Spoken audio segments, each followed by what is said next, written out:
Hello guys, welcome to the channel. In this video, I will be focusing on the lipid topic of the A-level biology curriculum. So let's get straight into it. So there are two types of lipids. One of them is triglycerides and the other one is phospholipids. Alright, so starting with triglycerides, these are made of 1 glycerol and 3 fatty acids. You can get that from the name, as tri means 3, so 3 fatty acids, and glycerides is 1 glycerol.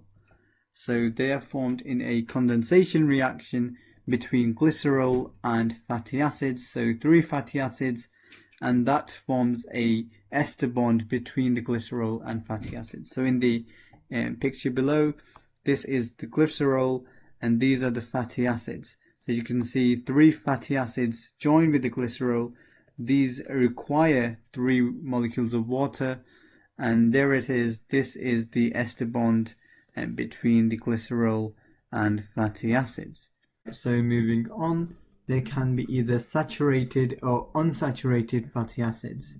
So the difference between them is that saturated do not have a carbon-to-carbon double bond between the adjacent carbon atoms.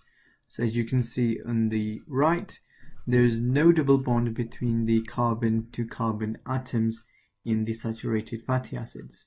However, in the unsaturated carbon atoms, there is a double bond between the adjacent carbon atoms, as you can see on the right there. And then this causes a kink in the chain and bends the chain, as you can see.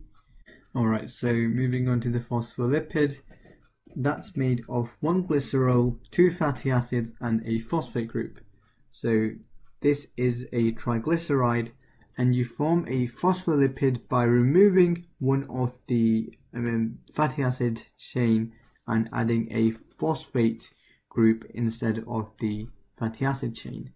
And that's why you have 1 glycerol in the middle, 2 fatty acids, and a phosphate group. So the triglyceride is used as a energy storage molecule, as the fatty acids chain have a lot of energy, so they can make a lot of ATP. And it's also insoluble, so it does not affect the water potential of these cells. Okay, so the uses of phospholipid is that it forms a phospholipid bilayer, which is basically the cell membrane. And what allows it to do that is that it has a hydrophobic fatty acid tail. So the bottom of it is hydrophobic, it repels water. And the top, the head, is hydrophilic, which is the phosphoglycerol part, and this attracts water. So this forms the phospholipid bilayer. So the hydrophobic fatty acid tail face inwards, as you can see there, and the hydrophilic phosphate glycerol head faces outwards, facing the water and attracting that. And that's why the water can't pass through the phospholipid bilayer, because the fatty acid's tail are hydrophobic, which will repel water, so this will disallow the water to pass through.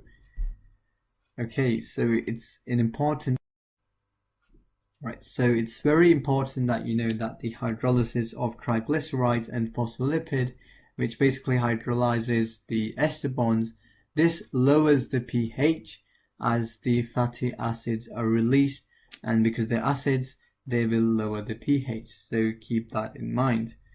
And finally, we have the test for lipids, which is the emulsion test. So you would crush the sample if it's solid, for example, if it's a seed, and then you would add ethanol and shake, then you would add water, and if it's a positive result, if there are lipids present, then it would form a milky white precipitate. There's a picture on the right, as you can see.